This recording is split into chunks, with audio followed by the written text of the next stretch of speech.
Hello everyone, कैसे हैं आप सब लोग। आज हम एक नए टॉपिक के साथ आए हैं इंग्लिश में। और टॉपिक का नाम है phrasal verbs. Phrasal verbs, phrasal verb जैसा यहाँ पे लिखा हुआ है, मैंने लिखा है a phrasal verb has two parts, a verb and a particles. Phrasal verb के दो पार्ट होते हैं, उसमें एक वर्ब होता है और एक पार्टिकल्स होता है। The particle is either A preposition और ए एडवर्ब। पार्टिकल्स एक प्रपोजिशन भी हो सकता है या एक एडवर्ब भी हो सकता है। ठीक है। उसके अलावा एग्जाम्पल में अगर हम पढ़ें तो bring in, go around, look up, put away, take off, ETC. ठीक है। ब्रिंग इन, ये तो वर्ब हो गए आपके। गो, ब्रिंग, लुक, पुट, है ना, ये चीजें तो आपके वर्ब हो गए। इसके साथ जो लग रहे हैं ये आपके क्या है, पार्टिकल्स है। और पार्टिकल्स भी यहाँ तो प्रिपोजिशन हो सकता है या एडवर्ब हो सकता है। विशेषता बताने वाला है यहाँ जो प्रिपोजिशन, इन, एट, छोटे छोटे वर्ड जो होते हैं। ठीक है। ब्रिंग इन, ब्रिंग के साथ इन है, गो के साथ अराउंड है, लुक के साथ आप, put away, take off, ETC. ठीक है। तो ये क्या करते हैं, फ्रेजल वर्ब जो होता है, फ्रेजल वर्ब ऐसे वर्ड होते हैं जिनका मीनिंग जो एक्चुअल वर्ड से अलग होता है। मीनिंग तो मतलब आप शॉर्टली आप मीनिंग आप उसका देखेंगे तो कुछ और होगा, लेकिन सेंटेंस में मिलकर वो कुछ और मीनिंग बताएगा। मीनिंग अलग अलग हो जाते हैं इनके। ठीक है। Phrasal word often have meaning which are different from the actual word. Meaning जो होती है उनकी एक्चुअल वर्ड से अलग होती है। असली जो वर्ड हमने लगाया वो मीनिंग नहीं होगी, पर जो सेंटेंस आता है वो उसकी मीनिंग अलग होगी। जैसे कि I looked up the dictionary for the meaning of the word collection. ठीक है। यहाँ पर लुक अप, लुक्ड अप है ना, लुक्ड अप का वैसे मतलब हुआ ऊपर देखना, ऊपर डायरेक्शन, डायरेक्शन बता रहा है ना। लुक अप, अप मतलब ऊपर, लुक मतलब देखना, ऊपर का डायरेक्शन बता रहा है। पर यहाँ पर ऊपर की तरफ देखने के लिए नहीं बोल रहा है, यहाँ पर कह रहा है सर्चिंग के लिए आ रहा है ये वाला वर्ड। लुक अप यहाँ पे किसके लिए आ रहा है, सर्चिंग के लिए आ रहा है। यहाँ लुक्ड अप आ रहा है to search for something, to search for something, किसी चीज को ढूंढने के लिए यहाँ पर लुक्ड अप का इस्तेमाल किया गया है। लुक्ड अप का इस्तेमाल किया गया है टू सर्च फॉर समथिंग। अब देखो, अब बुक में आ जाओ, एग्जाम्पल में आ जाओ। आई लुक्ड अप, मैं डिक्शनरी ढूंढ रहा हूँ किसके लिए, meaning of the word collection.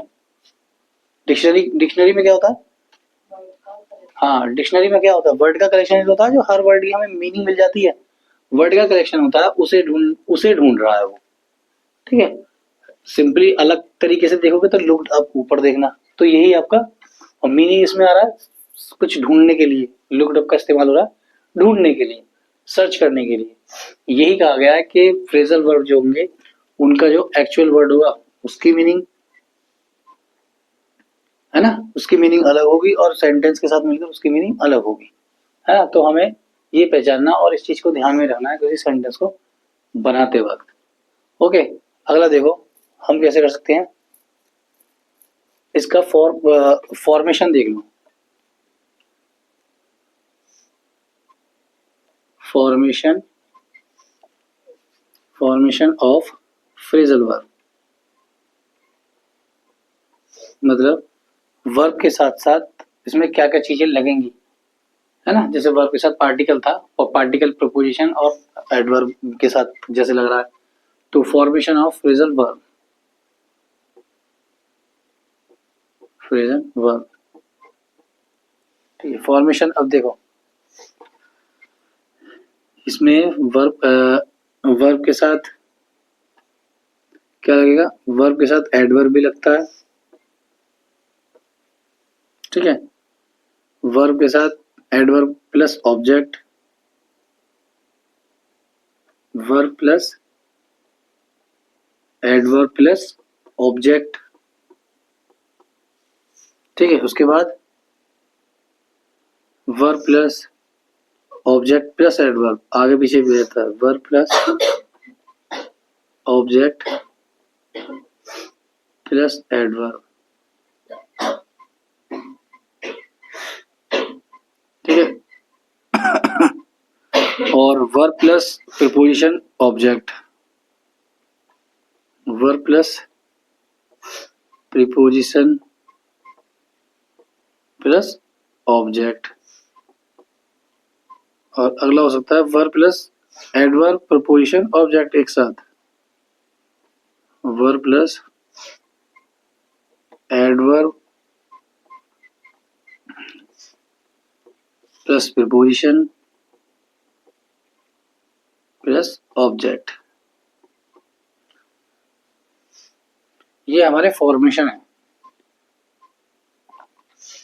Phrasal verb के फॉर्मेशन है। यानी वर्ब के साथ एडवर्ब होगा, वर्ब के साथ एडवर्ब प्लस ऑब्जेक्ट भी होगा, verb plus object plus adverb होगा, verb plus preposition plus object होगा और verb plus adverb plus preposition plus object होगा। सारे के सारे एक साथ भी आएंगे। ठीक है, अब इसके बाद हम कुछ वर्ड्स लेंगे, फ्रेजल वर्ब लेंगे और उनकी मीनिंग बताएंगे, उनकी मीनिंग क्या होगी। ठीक है, अलग अलग मीनिंग होगी उनकी। तो अब कुछ कॉमनली यूज्ड फ्रेजल वर्ब्स हैं जो यूज किए जाते हैं, उनके मीनिंग्स हैं इसके साथ। ठीक है, ये जो फ्रेजल वर्ब है इस साइड और उस साइड इनके मीनिंग्स हैं।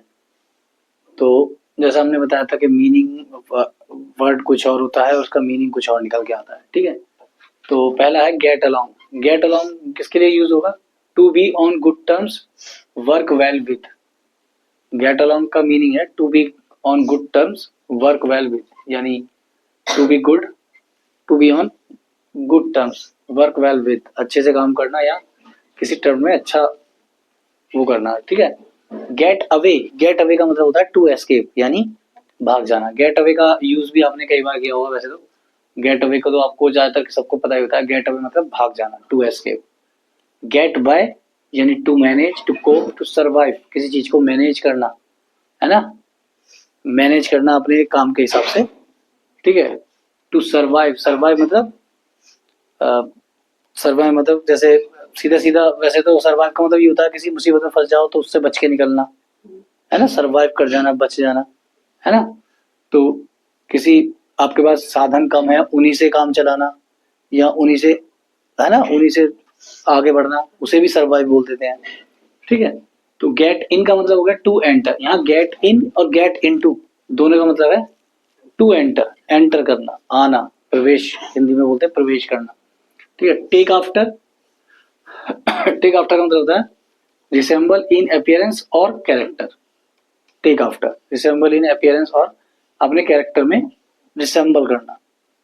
रिसेंबल मतलब ठीक किसी चीज को, रिसेंबल मतलब फिर से चीजें होती है ना कि जैसे अगर मैकेनिकल भाषा में बात करें तो हर चीज का अलग पार्ट अलग अलग होता है, पार्ट सबको जोड़ा जाता है जो उसे रिसेंबल किया जाता है, कुछ चीज बनाई जाती है किसी पार्ट्स को जोड़कर, है ना। इस तरह से अपने कैरेक्टर में चीजों को एक्सेप्ट करना और उसे वर्क कराना उसके आगे। ठीक है, take care of, take care of का मतलब भी आप यहाँ पर सबको पता होता है। टेक केयर ऑफ मतलब होता है देखभाल करना, देखभाल करना। ठीक है, देखभाल करने को इसका फ्रेजल वर्ब में मीनिंग क्या होगा? Look after. लुक आफ्टर मतलब भी वही होता है टेक ऑफ, जो टेक केयर ऑफ का यहाँ जो यहाँ मतलब है वो भी वही मतलब है, लुक आफ्टर, है ना। टेक ऑफ, टेक ऑफ का के टेक ऑफ भी और टेक ऑन दोनों ही लोगों ने यूज किए होंगे अपने उसमें। टेक ऑफ का मतलब होता है remove, leave the ground. Remove मतलब हटाना, लीव द ग्राउंड मतलब मैदान छोड़ देना, लीव मतलब छोड़ना, मैदान छोड़ना, लीव द ग्राउंड हट जाना वहां से। टेक ऑन, हायर और इनकरेज स्टाफ, हायर और engage staff, accept a challenge. Take on का मतलब होता है हायर और इंगेज करना अपने स्टाफ को। हायर करना मतलब जो भर्तियां की जाती हैं, है ना, भर्तियां की जाती हैं, रिक्रूटमेंट किए जाते हैं, उसे बोलते हैं स्टाफ को अपना हायर करना। और एक्सेप्ट चैलेंज, किसी एक्सेप्ट चैलेंज को, चुनौती को एक्सेप्ट करना। टेक आउट, रिमूव और एक्सट्रैक्ट। टेक आउट, देखो take off, take on, take out, है ना, इन चीजों में फर्क वो मत कर देना, कंफ्यूजन मत हो जाना।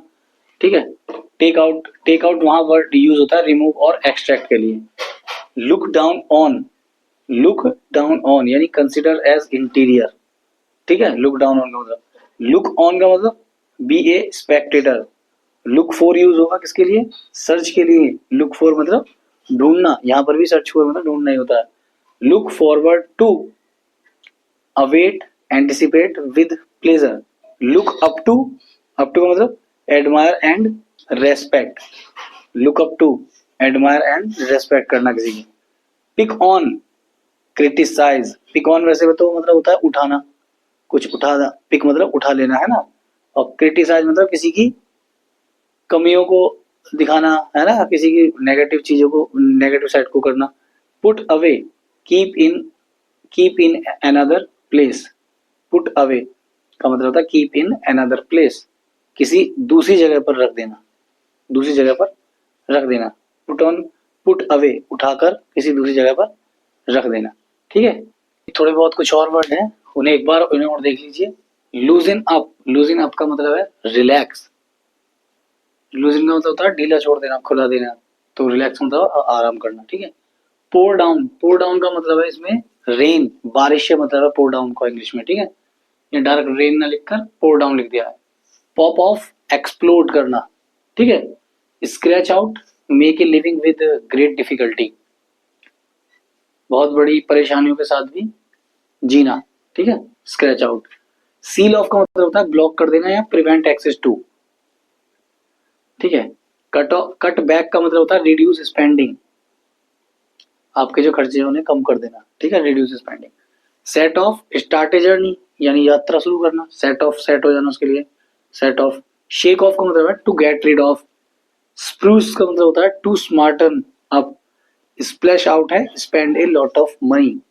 और स्टिक अराउंड होता है stay in the same place for a long time. Stick around, stay in the same place, एक ही जगह पर बहुत लंबे समय तक रहना, है ना, एक ही जगह पर बहुत लंबे समय तक ठहरना, रुकना। ठीक है, तो ये आपके कुछ कॉमन वर्ड्स थे, स्पेशल फ्रेजल वर्ड्स के और उनके मीनिंग्स के साथ। इन्हें देखो, इन्हें याद करो, ताकि फ्रेजल वर्ब बनाते वक्त आपको पता चले कि किसमें क्या चीज यूज होनी चाहिए। ठीक है, इसे याद करिए, बाकी हम जो नेक्स्ट कराएंगे वो अगले टर्न में कराएंगे। Okay, thank you.